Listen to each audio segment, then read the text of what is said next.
আসসালামু আলাইকুম প্রিয় ভিউয়ার্স।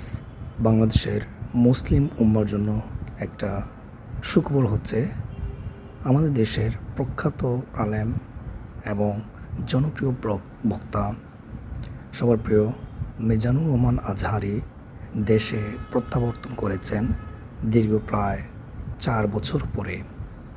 মিজানুর রহমান আজহারি হুজুর তার ফেসবুক পেজে সেটার নিশ্চয়তা করেছেন। তিনি লিখেছেন, আলহামদুলিল্লাহ, সালামতে প্রিয় মাতৃভূমিতে এসে পৌঁছালাম। পরম করুণাময় এই প্রত্যাবর্তনকে বরকতময় করুন, দোয়ার নিবেদন। মিজানুর রহমান আজহারি আমার একজন প্রিয় বক্তা। আমি প্রায় তার বক্তব্য বা ওয়াজ শুনে থাকি।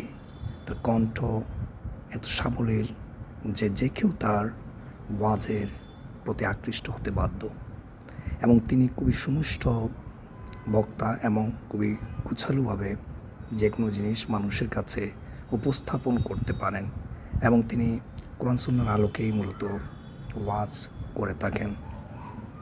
আমাদের দেশে মিজানুর রহমান আজহারির অনেক জনপ্রিয়তা রয়েছে, কিন্তু তিনি বেশ কয়েক বছর আগে মালয়েশিয়াতে চলে গিয়েছেন কিছুটা বাধ্য হয়ে, কারণ তার ওয়াজ করতে অনেকটা সমস্যা হচ্ছিল।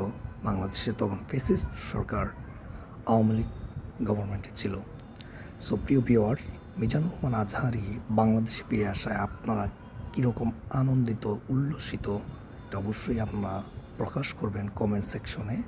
আপনাদের মতামত অবশ্যই জানিয়ে দেবেন, আর ভিডিওটি অবশ্যই শেয়ার করবেন যাতে বাংলাদেশের মুসলিম জনতা এই খবরটা পায় এবং দ্রুত যাতে খবরটা মানুষের মধ্যে ছড়িয়ে পড়ে।